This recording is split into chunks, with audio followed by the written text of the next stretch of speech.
నమస్తే. నేను మీ Kishore. Welcome to Satyagrahi talking point.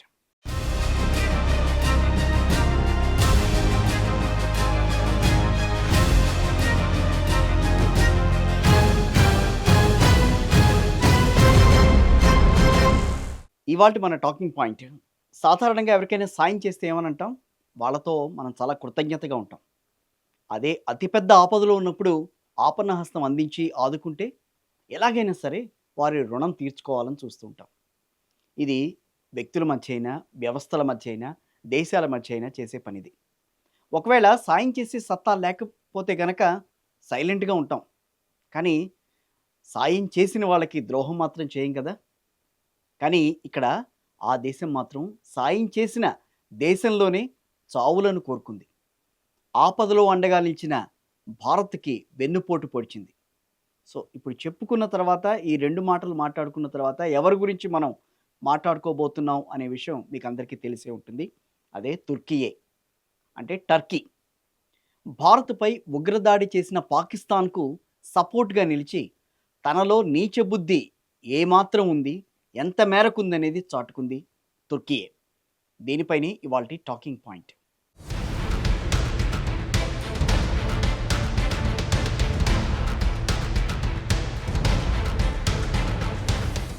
ఇక్కడో దేశం ఉంది. దాని పేరు తుర్కియే అని అంటున్నాం. 2023 ఒక పెద్ద భూకంపం వచ్చింది. ఆ దేశం మొత్తం అల్లకల్లోలమైపోయింది. పెద్ద ఎత్తున జరిగిన ప్రాణ, ఆస్తి నష్టంతో తీవ్రంగా కుంగిపోయింది ఆ దేశం యావత్తు. దీంతో వెంటనే భారత్ స్పందించింది. మనకి దయాగుణం ఎక్కువ గదా!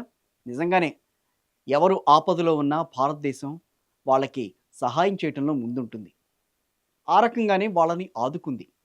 భారీ సాయాన్ని ప్రకటించింది, కాపాడింది. మానవతా దృక్పథంతో హుటాహుటిన ఇక్కడి నుంచి రెస్క్యూ సిబ్బందిని తరలించింది టర్కీకి భారత్. 30 పడకల ఫీల్డ్ హాస్పిటల్ ఇచ్చింది. రెస్క్యూ వైద్య సిబ్బందిని పంపించింది. ఆపరేషన్లో భాగంగా టర్కీతో పాటుగా పక్కనే మరో బాధిత దేశం సిరియాకు కూడా సాయం అందించింది భారత్. ప్రధానమంత్రి నరేంద్ర మోదీ ఆదేశాల మేరకు Indian air force 4 C-17 globe blaster విమానాలను టర్కీకి వైద్య సామగ్రితో సహా పంపించాం. ఆగ్రాకు చెందిన 60 పారాఫీల్డ్ హాస్పిటల్స్ 30 పడకల వైద్య సదుపాయాన్ని ఏర్పాటు చేయడానికి ఎక్స్రేలు, వెంటిలేటర్లు, ఆక్సిజన్ ఉత్పత్తి ప్లాంటు, కార్డియాక్ మానిటర్లు, ఇతర ఎక్విప్మెంట్లన్నీ కలిపి దాదాపు 99 మంది సభ్యుల వైద్య బృందాన్ని కూడా పంపించాం. ఈ సాయంతో తుర్కీయే సహాయక చర్యలు వేగవంతం చేయటమే కాకుండా మరింత ప్రాణ నష్టం జరగకుండా ఆపగలిగింది అక్కడి ప్రభుత్వం. భారీ భూకంపంతో జరిగిన నష్టం నుంచి మెల్లిగా కోలుకుంది. అలా దోస్తీ పేరుతో భారత్ చేసిన సాయం వల్ల పెద్ద రిలీఫ్ అందుకుంది తుర్కీయే ఉరఫ్ టర్కీ. కానీ అదే టర్కీ కరెక్ట్‌గా సమయం చూసి ఈ దోస్తీకి ద్రోహం చేసింది. మనం అంటూ ఉంటాం, పాముకి పాలు పోస్తే తిరిగి కాటేసినట్టుగా ఉగ్రవాదంతో ఇండియాపై తెగబడిన పాకిస్తాన్‌కు సంపూర్ణ మద్దతు ప్రకటించింది తుర్కీయే. బాధిత దేశం ఇండియా అయితే సపోర్ట్ మాత్రం పాకిస్తాన్‌కు చేసింది టర్కీ. కనీసం పెహల్గాంలో ఉగ్రవాదుల దాడిని కూడా ఖండించలేకపోయింది టర్కీ. పోన్లే, ఖండించకపోయిందని అనుకుందా అంటే లేదు. పాకిస్తాన్‌కు డ్రోన్లు పంపించింది. ఇతర ఆయుధాలను కూడా సరఫరా చేసి యుద్ధంలో మన శత్రు దేశం వెంటనే నడిచింది. అంటే మన శత్రు దేశానికి అండగా నిలిచింది. పాకిస్తాన్‌కి అండగా నిలిచింది టర్కీ. అనధికారికంగా సైన్యాన్ని కూడా పంపించి పాకిస్తాన్ తరపున పోరాటం చేసినట్లుగా కూడా మనకి ఇప్పటివరకు తెలుస్తున్న వార్తలు బట్టి అందుతోంది. నిజమే, భారత్ పాకిస్తాన్ మధ్య ఉద్రిక్తతలు తలెత్తినప్పుడు టర్కీ దేశ అధ్యక్షుడు ఎర్డోవన్ పాకిస్తాన్‌కు స్నేహహస్తం అందించారు. పాకిస్తాన్ టర్కీ స్నేహం చిరకాలంగా ఉండాలి అంటూ ట్వీట్ కూడా చేశారు ఆయన. భారత్ పాకిస్తాన్‌కు సంబంధించి ఏ విషయంలోనైనా మేమెప్పుడు కూడా పాకిస్తాన్ వైపు నిలబడ్డం అనేది సర్వసాధారణం. ఇదేం ఫస్ట్ కాదు మాకు. ప్రతిసారి కూడా ఇట్లాగే ఉంటున్నాం అన్నట్టుగా నాలిక మడతేసేసుకున్నారు ఒక్కసారి. ఐక్యరాజ్యసమితి వంటి అంతర్జాతీయ వేదికల మీద అనేక సందర్భాల్లో పాకిస్తాన్‌కు మద్దతుగా టర్కీ మాట్లాడింది. ఇప్పుడు తాజా యుద్ధంలో కూడా అది కంటిన్యూ చేసుకుంది. అంతేకాదు, ఈ దాడి జరిగిన కొన్ని రోజుల తర్వాత టర్కీ వాయుసేనకు చెందిన C-130 జెట్ విమానం ఒకటి పాకిస్తాన్‌లో ల్యాండ్ అయింది. ఒక యుద్ధ నౌకను కరాచీ పోర్టుకు కూడా పంపించిందని చెప్పి వార్తలు వచ్చినాయి. దీనిపై అందరికీ అనుమానం వచ్చింది. అబ్బెబ్బే, అదేం లేదు, యుద్ధంలో సపోర్ట్ కోసం కాదు, జస్ట్ ఇంధనం నింపుకోవడానికి మాత్రమే ఆ విమానాన్ని ల్యాండ్ చేశామని తర్వాత బుకాయించింది టర్కీ. అయితే ఆ విమానం అక్కడ ఎందుకు ల్యాండ్ అయిందో తర్వాత మాత్రం క్లారిటీ ఇచ్చింది. భారత్పై పాకిస్తాన్కి పంపించిన డ్రోన్లలో అత్యధిక శాతం టర్కీ అందించినవే అని ఇప్పుడు తెలిసిపోయింది. మొత్తం అంతా తెలిసిపోయింది. ఆ తర్వాత అన్ని మీడియా సంస్థల్లో కూడా, అన్ని ఛానల్స్లో కూడా ఎక్కడి నుంచి వచ్చినాయి, వాటికి సంబంధించిన వ్యవహారాలన్నీ కూడా, అసలు పాకిస్తాన్కి ఇన్ని డ్రోన్లు ఎక్కడివి అన్న అనుమానం అందరికి వచ్చింది. కానీ ఆ ప్లేన్లోనే వచ్చినాయి ఈ డ్రోన్లన్నీ కూడా. అలా టర్కీ తయారు చేసిన సోన్గార్ డ్రోన్లతో పాకిస్తాన్ పెద్ద ఎత్తున దాడి చేసింది అంటూ మే 8న ఇండియా ఆరోపించింది. అంటే మన భారత ఆ రోజున ఆరోపించింది. ఆ ఆరోపణలను పాకిస్తాన్ రక్షణ శాఖ మంత్రి ఖండించినా కూడా భారత్ ఆధారాలతో సహా వాటిని బయటపెట్టేసింది. నిజానికి గల్ఫ్ దేశాల్లో ఏ ఒక్క దేశం కూడా పాకిస్తాన్కు మద్దతు ఇవ్వలేదు కూడా. పాకిస్తాన్ కుటిల బుద్ధి తెలిసిన ఇతర దేశాలు దానికి దూరంగా వెళ్తూ వస్తున్నాయి. కానీ ఇక్కడ మనం మాట్లాడుకుంటున్న టర్కీ మాత్రమే మతం పేరుతో పాకిస్తాన్కు స్నేహహస్తం అందిస్తూ వస్తోంది. పశ్చిమాసియాలో పాకిస్తాన్కు మద్దతిచ్చిన ఏకైక దేశంగా కూడా తుర్కీయే నిలిచింది. అయితే ఇక్కడ భారత్కి కాకుండా పాకిస్తాన్కు టర్కీ ఎందుకు మద్దతిస్తోంది అనేదే అందరిలో మెదులుతున్న ప్రశ్న. సాధారణంగా కష్టకాలంలో ఎవరైనా ఒకరికి అండగా ఉంటే గనక వాళ్ళకి అండగా ఉండాలి, వాళ్ళతో కలిసి నడవాలి, వాళ్ళు ఆపదలో ఉన్నప్పుడు వాళ్ళని రక్షించాలి అన్న ఆలోచన అయితే అందరికీ ఉంటుంది. ఎందుకనంటే ఒకానొక టైంలో అంటే 2023లో మనం వాళ్ళని రక్షించగలిగాం. కానీ ఇప్పుడు పరిస్థితుల్లో మాత్రం టర్కీ భారత్‌ని దూరం పెడుతోంది. దానికి కారణాలేంటి? 2023 ఫిబ్రవరిలో టర్కీలో వచ్చిన భూకంపం ధాటికి ఆ దేశం తీవ్రంగా నష్టపోతే ఫస్ట్ ఆదుకున్న దేశం భారతే. ఆపరేషన్ దోస్త్ అని పేరు పెట్టి మరీ వాళ్ళకి ఆపన్నహస్తం అందించింది. భారత్ టర్కీ మధ్య ఉన్న స్నేహబంధాన్ని ఈ ఆపరేషన్ దోస్త్ ప్రతిబింబించిందని, స్నేహితులు ఒకరికొకరు ఎప్పుడూ సాయం చేసుకుంటారని భారత్లో అప్పుడున్న టర్కీ అంబాసిడర్ అయిన ఫిరాత్ సునైల్ వ్యాఖ్యానించారు. దీంతో ఈ సాయం అనేది రెండు దేశాల మధ్య సంబంధాలు మరింతగా మెరుగుపరుస్తుందని అభిప్రాయపడ్డారు. భారత్ని ఒక మిత్రదేశంగా, పాకిస్తాన్ను సోదర దేశంగా తరచూ టర్కీ చెబుతూ ఉంటుంది. సరే, ఇవన్నీ బాగానే ఉన్నాయి. టర్కీ ఏ రకమైన ద్వంద్వ నీతిని ప్రదర్శించింది అనేది అప్పుడు మనకి కనపడలా. కానీ రెండు దేశాల్లో ఏదో ఒక దాన్ని మాత్రమే ఎంచుకోవాల్సి వస్తే మాత్రం ఎక్కడా మొహమాటం లేకుండా పాకిస్తాన్ వైపే నిలుస్తూ వస్తోంది టర్కీ. దీనికి మనకి తెలిసినంత వరకు రెండు కారణాలు ఉన్నాయని మామూలుగా మనం చెప్పుకోవాలి. అంటే మనకి తెలిసినంత వరకు రెండు కారణాలు అయితే కనిపిస్తున్నాయి. ఒకటి వాణిజ్యపరంగా వాళ్ళతో ఉన్న బంధం, అదొక కారణం కాగా, ప్రస్తుతం సౌదీ అరేబియా, యుఏఈతో భారత్కు మంచి సంబంధాలు ఉన్నాయి. ఆ దేశాల నుంచి భారత్కు చమురు కొనుగోలు చేస్తోంది. అంటే ఆయా దేశాల నుంచి భారత్ చమురు కొనుగోలు చేస్తోంది. ఓ పక్కన సౌదీ అరేబియా నుంచి, అట్లాగే యుఏఈ నుంచి ఈ చమురు కొనుగోలు అనేది జరుగుతోంది. ఇదే కాకుండా భారత్కు చెందిన లక్షల మంది కార్మికులు ఆయా దేశాల్లో పనిచేస్తున్నారు. కానీ టర్కీతో ఉన్న వాణిజ్య సంబంధాలు అంతంత మాత్రంగానే ఉన్నాయి. 1948లో అంటే మనకి స్వాతంత్రం వచ్చిన తర్వాత టర్కీతో భారత్కు దౌత్య సంబంధాలు ఏర్పడ్డాయి. ఒకదానికొకటి మాత్రం దగ్గర కాలేకపోయాయి. కానీ ఇక రెండో ఇంపార్టెంట్ అంశం ఇక్కడ, కశ్మీర్ విషయంలో పాకిస్తాన్కు ఎప్పుడు అవసరం వచ్చినా దానికి అనుకూలంగానే మాట్లాడుతూ వస్తోంది టర్కీ. మనం ఫస్ట్ విషయం మాట్లాడుకున్నాం దేని గురించి అనంటే వాణిజ్య సంబంధాల గురించి. రెండోది, టర్కీ అనేది డైరెక్ట్గా ఏ అంతర్జాతీయ వేదికలకు ఎక్కినా కూడా పాకిస్తాన్కి మద్దతు ఇస్తూ వస్తుంది. అంటే పాకిస్తాన్కి మద్దతు ఇవ్వడానికి కూడా అక్కడ ప్రధాన కారణం ఉంది. కశ్మీర్ అంశంలో పాకిస్తాన్కి పూర్తిగా మద్దతు పలుకుతూ వస్తోంది. దీంతో సహజంగానే ఇండియా టర్కీని కొంచెం దూరంగా ఉంచుతూ వస్తోంది. అయితే కశ్మీర్ విషయంలో ఎవరు జోక్యం చేసుకున్నా భారత ప్రభుత్వం ఊరుకోదు అన్నది మాత్రం జగమెరిగిన సత్యం. ఎందుకనంటే మొన్న మధ్యనే కశ్మీర్ విషయంలో మేము కూడా కావాలంటే మధ్యవర్తిత్వం వహించడానికి ముందుకు రెడీగా ఉన్నానని చెప్పి ట్రంప్ మాట్లాడటం. అసలు ట్రంప్ గురించి మనం మాట్లాడుకోవాలంటే చాలా విషయాలే ఉన్నాయి.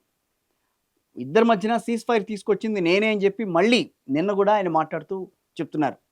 దానికి కారణం నేనే కారణం, దానికి అమెరికాతో ఉన్న సంబంధాలే కారణం అని చెప్పి ఆయన మాట్లాడుతున్నారు.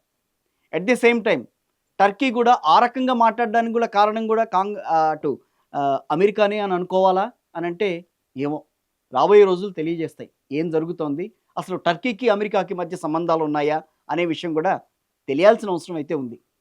అయితే ఇక్కడ పాకిస్తాన్తో సంబంధాలే టర్కీకి ఎప్పుడూ కూడా ముఖ్యం. ఆ రెండు దేశాలకు ఉమ్మడి ప్రయోజనాలు కూడా ఉన్నాయి. ఇస్లామిక్ గుర్తింపు రెండు దేశాల మధ్య దీర్ఘకాలంగా బలమైన బంధాలు నెలకొల్పేందుకు ఒక కారణంగా ఉంది. కానీ ఇది దీనికే పరిమితం కాదు. ఏదైనా సంక్షోభం వచ్చిందనుకో రెండు దేశాలు ఒకదానికొకటి అండగా నిలుస్తూ వస్తున్నాయి. ప్రచ్ఛన్న యుద్ధం సమయంలో కూడా Pakistan, Turkey Central Treaty Organization, Regional Cooperation Development వంటి సంస్థల్లో కలిసే ఉన్నాయి.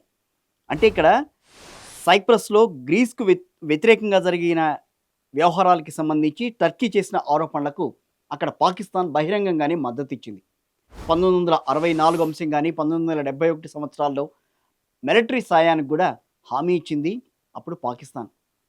టర్కీ కూడా కశ్మీర్ విషయంలో పాకిస్తాన్కు నిరంతరాయంగా మద్దతు ఇస్తూ వస్తోంది. మనం ఇందాక మాట్లాడుకున్నాం ఐక్యరాజ్య సమితి వంటి వేదికల మీద టర్కీ మాత్రమే పాకిస్తాన్కు మద్దతు ఇస్తూ వచ్చింది.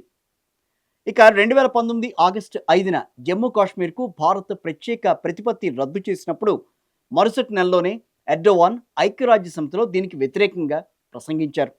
సో మనం చెప్పుకున్న దానికి ఇది ఒక ఉదాహరణగా మనం గమనించాలి. అయితే గడిచిన 2 దశాబ్దాలుగా నాటోపై టర్కీ పట్టు కోల్పోతూ వస్తోంది. దీంతో గత 20 ఏళ్లుగా రష్యా, చైనా, పాకిస్తాన్తో టర్కీ సంబంధాలు పెంచుకుంటూ వచ్చింది. నాటోలో ఏదైనా జరిగితే పాకిస్తాన్ కూడా టర్కీ ముఖ్యమైన దేశంగా ఉంటూ వస్తోంది. భౌగోళికంగా గల్ఫ్ ప్రాంతంలో సౌదీ అరేబియా, ఇటు పక్కన యునైటెడ్ అరబ్ ఎమిరేట్స్ నాయకత్వం నుంచి టర్కీకి ఎక్కువగా సవాళ్లు ఎదురవుతున్నాయి. ఈ దేశాల పలుకుబడిని తగ్గించడానికి పాకిస్తాన్, ఇటు మలేషియా వంటి గల్ఫేతర ముస్లిం దేశాలతో సంబంధాలను బలపరుచుకుంటూ వస్తోంది టర్కీ. ఒక రకంగా చాలా నాగ్గా ప్రవర్తిస్తుందని చెప్పాలి. ఎలాంటి సమయంలోనైనా సరే పాకిస్తాన్కు అండగా నిలబడితే భారతీయులకు అంత అభ్యంతరం లేదు. కానీ మన దేశంపైకి ఉగ్రవాదులను పంపిస్తే మాత్రం చేతగానే దద్దమ్మల్లాగా పెహల్గామ్లో అటాక్ చేసిన తర్వాత కూడా టర్కీ పాకిస్తాన్ వైపే నిలబడడం అటు ఇండియన్స్లో కూడా అంటే భారత్లో కూడా తీవ్ర ఆగ్రహాన్ని కలిగించింది. ఇక అక్కడితో ఆగిందా టర్కీ? లేదు, ఏకంగా తన ఆయుధాలను ఇచ్చి భారత్ పైకి దాడికి పంపించడంతో పాటు టర్కీతో తాడోపేడో తేల్చుకోవాలని డిసైడ్ అయ్యారు.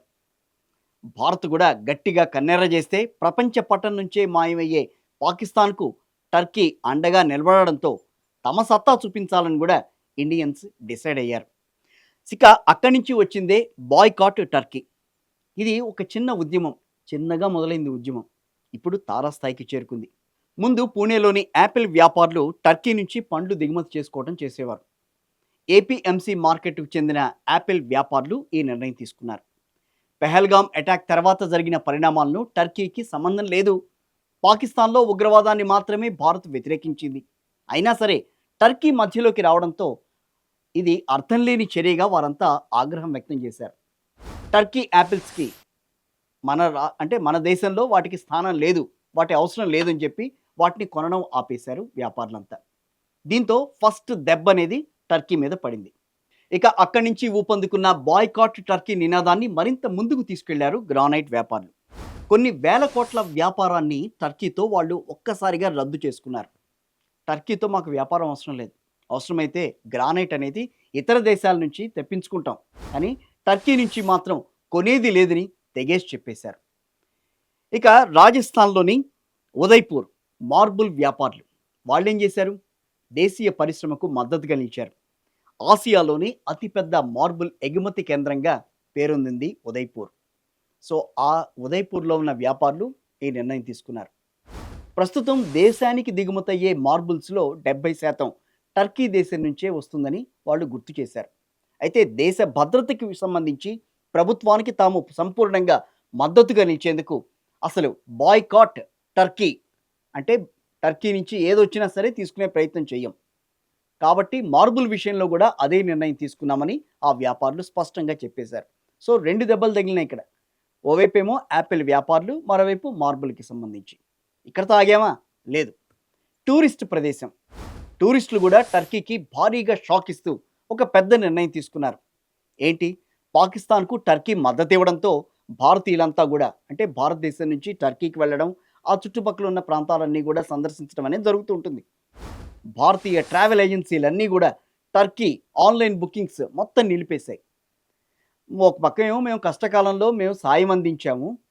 ఈ రకంగా ఓ పక్కన పాకిస్తాన్ దాడి చేస్తే, దానికి ఆ దాడికి కారణం కాకపోయినా టర్కీ వాళ్ళకి కావాల్సిన సాయం అంతా కూడా టర్కీ అందించిందన్న విషయం, అంటే తుర్కీయే అందించిందన్న విషయం తెలిసిన తర్వాత ఒక విశ్వాసఘాతుకానికి పాల్పడిన ఆ దేశానికి బుద్ధి చెప్పాల్సిందే అనే డిమాండ్‌తో పలు అంతర్జాతీయ ట్రిప్పులకు సేవలందించే భారతీయ ట్రావెల్ ఏజెన్సీలు టర్కీ ఆన్‌లైన్ బుకింగ్స్ అన్నీ కూడా నిలిపేస్తున్నట్టు ప్రకటించాయి. ఇలా 2 దేశాలకు సంబంధించిన అన్ని ఆఫర్‌లు, ప్రమోషన్‌లు నిలిపేసినట్టు కూడా మేక్ మై ట్రిప్ ప్లాట్‌ఫార్మ్ తెలిపింది. టర్కీకి బదులుగా ఇతర దేశాలను సందర్శించాలి అంటూ కొందరు టూరిస్టులు కూడా సోషల్ మీడియాలో చాలా క్యాంపెయినింగ్ నడుపుతున్నారు. అటు ట్రావెల్ ఏజెన్సీల నిర్ణయం, ఇటు టూరిస్టుల నిర్ణయంతో ఇక టర్కీ దేశానికి బుకింగ్‌లు దాదాపుగా 250% మేర తగ్గిపోయినట్టుగా తెలుస్తోంది. సో, ఒకవైపు పాకిస్తాన్‌కి దెబ్బ కొట్టాం. మరోవైపు పాకిస్తాన్‌కి సాయం అందిస్తున్న టర్కీకి కూడా దెబ్బ తగిలినట్టే. సో, ఆపరేషన్ సింధు తర్వాత పాకిస్తాన్‌కు మద్దతిచ్చిన టర్కీ ఒక రకంగా చెప్పాలంటే భారీ మూల్యమే చెల్లించుకుంటోంది ఇప్పుడు. ప్రజలిప్పుడు టర్కీ వస్తువులను బహిష్కరించడమే కాకుండా అక్కడికి వెళ్లేందుకు కూడా ఆసక్తి కనబరచడం లేదు. ఈ మధ్య కాలంలో టర్కీకెళ్ళే భారతీయుల సంఖ్య కూడా రికార్డు స్థాయిలో తగ్గిపోయింది. అంటే మొదట్లో బాగుండేది. ఇప్పుడు ఎప్పుడైతే నిర్ణయం తీసుకున్నారో పూర్తిగా తగ్గింది. 2009 సంవత్సరంలో టర్కీని సందర్శించే భారతీయ పర్యాటకుల సంఖ్య దాదాపుగా 55,000 ఉండి, ఇది 10 సంవత్సరాల తర్వాత అంటే 2019కి వచ్చేసరికి దాదాపు 2,00,000 పైచిలుకుంది. ఇక దీని తర్వాత గతేడాది 2024 ఆ సంఖ్య చూస్తే దాదాపు 3,30,000 మంది టర్కీకెళ్లారు. కేవలం భారతీయుల ద్వారానే భారతీయ పర్యాటకుల ద్వారానే 2024లో టర్కీకి $61.5 బిలియన్ ఆదాయం సమకూరింది. ఇప్పుడు భారత్ ఆ దేశాన్ని బహిష్కరించడం వల్ల భారీగా ఆర్థిక నష్టం వాటిల్లుతుంది అనడంలో ఎలాంటి సందేహం లేదు కదా.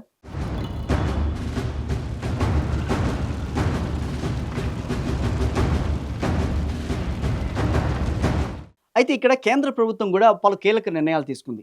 జవహర్లాల్ నెహ్రూ యూనివర్సిటీ, టర్కీ వర్సిటీతో చేసుకున్న ఒప్పందాన్ని పూర్తిగా నిలిపేసింది. అంటే ఇచ్చిపుచ్చుకునే ధోరణి. ఎప్పుడైనా సరే ఒక దేశంతో సంబంధాలు నెలకొనాలి అని అంటే గనక అన్ని రకాలుగా సంబంధాలు ఉంటాయి. అంటే ఒక పక్క వాణిజ్యం, మరో పక్క వ్యాపార పరంగా, ఆర్థిక పరంగా అన్ని సంబంధాలని కూడా భారత్ పూర్తిగా నిలిపేసింది. జాతీయ భద్రతా కారణాల దృష్ట్యానే ఆ దేశానికి చెందిన ఇనోను యూనివర్సిటీతో కూడా ఒప్పందాన్ని రద్దు చేసినట్టు ప్రకటించింది. ఇక వర్సిటీ అధికారిక వెబ్సైట్ ప్రకారం ఈ ఒప్పందం 2025 ఫిబ్రవరి 3న 3 ఏళ్ల కాలపరిమితి కుదిరింది. అంటే మొన్న ఈ మధ్యనే. ఇది 2028 ఫిబ్రవరి 2వ తేదీ వరకు అమల్లో ఉంటుంది. కానీ దాన్ని రద్దు చేస్తూ జవహర్లాల్ నెహ్రూ యూనివర్సిటీ నిర్ణయం తీసుకుంది. జేఎన్యూ బాటలోనే మరికొన్ని విద్యాసంస్థలు కూడా నడుస్తున్నాయి. టర్కీలోని విద్యాసంస్థతో చేసుకున్న అవగాహన ఒప్పందాన్ని ఇటు తెలంగాణలోని గచ్చిబౌలిలో మౌలానా ఆజాద్ జాతీయ ఉర్దూ విశ్వవిద్యాలయం కూడా రద్దు చేసుకుంది. అట్లాగే యూనస్ ఎమ్రే సంస్థతో విద్యాపరమైన అవగాహన ఒప్పందాన్ని కూడా తక్షణమే రద్దు చేస్తున్నట్టు వెల్లడించింది. దీంతోపాటు టర్కీలోని వివిధ విద్యా సంస్థలతో కుదుర్చుకున్న ఒప్పందాలను కూడా పూర్తిగా నిలిపేస్తున్నట్టు ఢిల్లీలోని జామియా మిలియా ఇస్లామియా విశ్వవిద్యాలయం కూడా తెలియజేసింది. సో ఇక భారత్లో వివిధ విమానాశ్రయాల్లో భద్రతాపరమైన సేవలు అందిస్తున్న టర్కీకి చెందిన సంస్థ అయిన సెలెబీ ఏవియేషన్కు చెందిన సెక్యూరిటీ క్లియరెన్స్కు కేంద్రం రద్దు చేసింది. అంటే భారతీయ విమానాశ్రయాల్లో సరుకుల రవాణాతో పాటుగా వివిధ సేవలు అందిస్తున్న Turkey company సెలిబీ airport services India లిమిటెడ్కు అనుమతులను భద్రతాపరమైన కారణాలతో రద్దు చేస్తున్నట్లు పౌర విమానయాన భద్రతా మండలి ప్రకటించింది. సో హైదరాబాద్, చెన్నైతో పాటుగా మొత్తం 9 ఇండియా ఎయిర్పోర్టుల్లో సెలబీ సేవలు అందిస్తోంది. ముంబై ఛత్రపతి శివాజీ అంతర్జాతీయ విమానాశ్రయం అంటే ఇంటర్నేషనల్ ఎయిర్పోర్ట్, అదేవిధంగా అహ్మదాబాద్ సర్దార్ వల్లభాయ్ పటేల్ ఇంటర్నేషనల్ ఎయిర్పోర్ట్తో పాటుగా మరికొన్ని విమానాశ్రయాలు సెలిబీతో ఒప్పందాన్ని రద్దు చేసుకున్నట్టుగా ఒక ప్రకటన ద్వారా తెలియజేశాయి.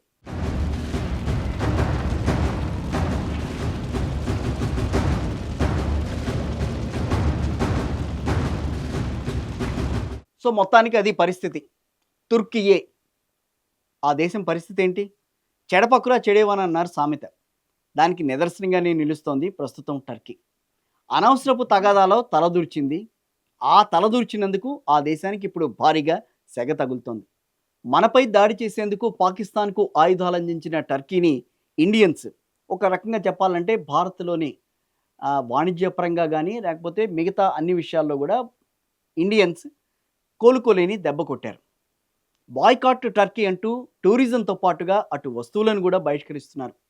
ఇప్పటికే ఆర్థిక ఇబ్బందుల్లో ఉన్న టర్కీకి భారతీయుల బాయ్‌కాట్ నిర్ణయం అనేది ఒక పిడుగులా మారిందనే చెప్పాలి. అపకారికి కూడా ఉపకారం చేసే ఇండియాకే హాని తలపెడితే ఎలా ఉంటుందో భారతీయులు రుచి చూపిస్తున్నారు తుర్కియేకి. ఇప్పటికే పాకిస్తాన్‌కి రుచి చూపించారు. కానీ పాకిస్తాన్ బుద్ధి మాత్రం కుక్కతోక వంకర లాంటిదే.